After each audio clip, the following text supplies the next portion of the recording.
React.js versi baru. Oke, jadi React.js baru aja ngeluarin versi terbarunya yaitu versi 19. Sebenarnya terhitung dari video ini dibuat udah kurang lebih 2 minggu sih dia stable-nya. Jadi, apakah worth it untuk upgrade ke React 19 dan apa aja sih fitur-fitur canggih di React.js 19? Mari kita bahas di video satu ini.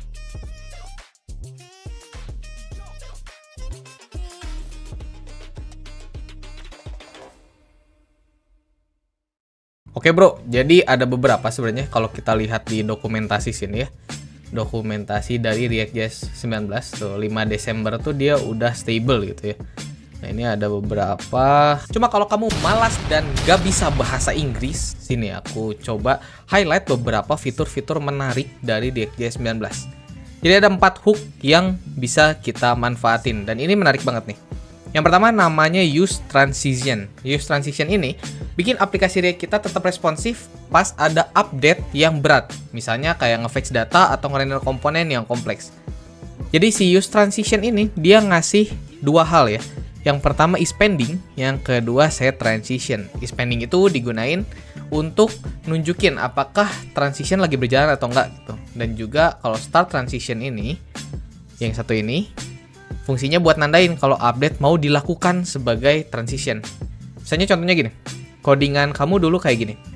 Ketika kita klik update, dia akan ke on click handle submit. Yang mana yang ini ya variabelnya. Tapi dia bakal disabled button kalau is pending. Berarti kita butuh satu state baru, is pending dan set is pending. Jadi kita butuh satu use state yang sebenarnya nggak perlu amat gitu. Tapi kita perlu untuk kondisi ketika asinkronus. Jadi kita set pending true dulu. Setelah itu kita update name-nya misalnya. Kalau ini update name contohnya berarti kita hit API lah ya taruh. Terus ketika sudah selesai baru set pending-nya off atau false. Jadi buttonnya bisa diklik lagi. Kalau error ke sini ya dan lain sebagainya lah ya. Ini logical error. Kalau enggak ya di redirect gitu. Nah sekarang kamu nggak perlu lagi yang namanya is pending dan set is pending ini. Jadi kamu nggak perlu lagi si use state ini. So, kamu bisa ngurangin jumlah state yang ada di komponen kamu. Karena terlalu banyak state juga nggak bagus-bagus amat ya gitu ya. Bikin komponennya jadi nge-lag gitu. Atau bikin codingannya tuh berantakan gitu. Oke, jadi kita bisa pakai yang namanya use transition. Nah, dia udah ada dua variable. Yang pertama is pending, kalau lagi pending, dan start transition. Jadi ketika kita submit, dari yang tadinya submitnya on click-nya handle submit sama ya gitu. Tapi is pending-nya, disabled is pending-nya ini jadinya bukan mengacu ke sebuah state, tapi ke sebuah use transition.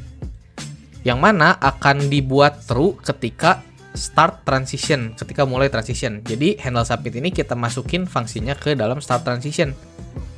Nah, ketika udah beres, ketika ini proses asinkronus ini udah beres, dia akan membuat is pending ini menjadi false secara otomatis. Jadi kita nggak perlu set-setan lagi tuh. Oke, kayak gitu ya. So, itu fungsi dari use transition. Ini lumayan oke banget sih. Ketika kamu nge-fetch sesuatu, jadinya nggak perlu bikin is pending, set is pending, atau is loading dan set is loading gitu ya. Is pending ini bisa tinggal kamu namain aja is loading gitu misalnya, dan lain sebagainya. Oke, jadi kayak gitu. Bikin aplikasinya smooth dan nggak nge-lag. Meskipun ada proses di belakang layar gitu bro. Nextnya, ada yang namanya use action state. Use action state ini dibuat buat nyederhanain penggunaan action, terutama form handling. Jadi kayak gini nih, ada use action state gitu ya. Ada kalau ini preview state dan form data dan sebagainya gitu ya.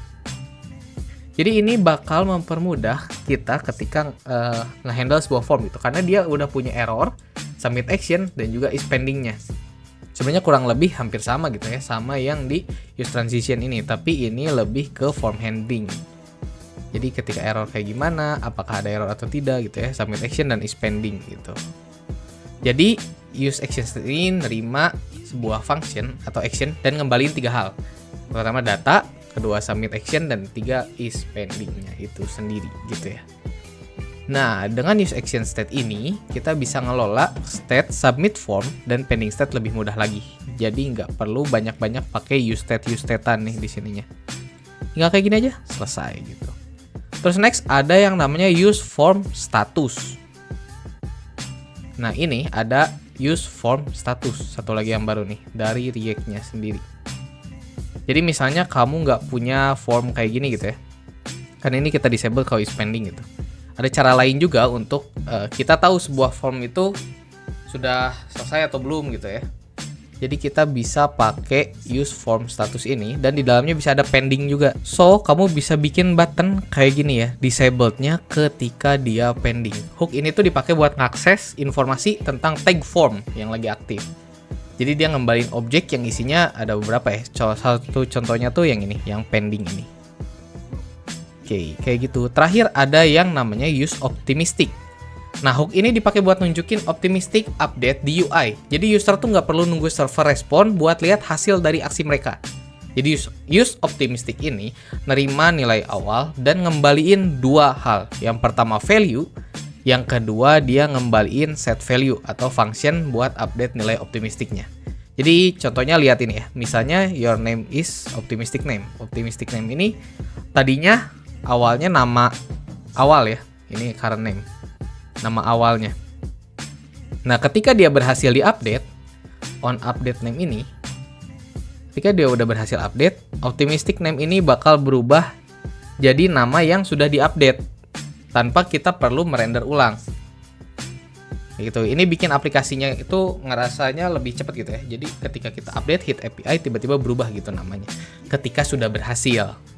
Kalau misalnya kita pakai state, bisa aja kita update gitu ya namanya di state-nya, terus taunya gagal, aplikasinya nggak berhasil update sesuatu, terus namanya udah keganti di user, pas di refresh malah balik lagi ke awal gitu teman-teman.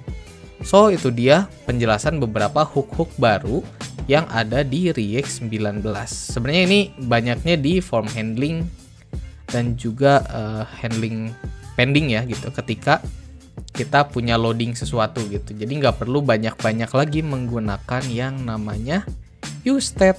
So kita bisa ngurangin penggunaan si useState ini. Selebihnya update lainnya itu di error handling yang bisa kita highlight gitu ya. Itu ada di bawah sini. Nah dia before hidden error. Jadi kalau ada hidden error ada beda ya gitu. Ada baru lagi gitu. Juga ada support for document metadata. Ini banyak banget nih yang diupdate sebenarnya, cuman yang paling penting tuh yang 4 hook tadi. Nah, ini error reportingnya lebih ini ya, lebih bagus lagi gitu. Ada juga beberapa error handling kayak on code error, terus ini juga on uncode error dan on recoverable error. Jadi dipanggil ketika React mendapatkan error di sebuah error boundaries gitu dan lain sebagainya ya. Ya, itu dia beberapa update yang ada di React.js 19. So, menurut kamu worth it gak sih upgrade ke React.js 19?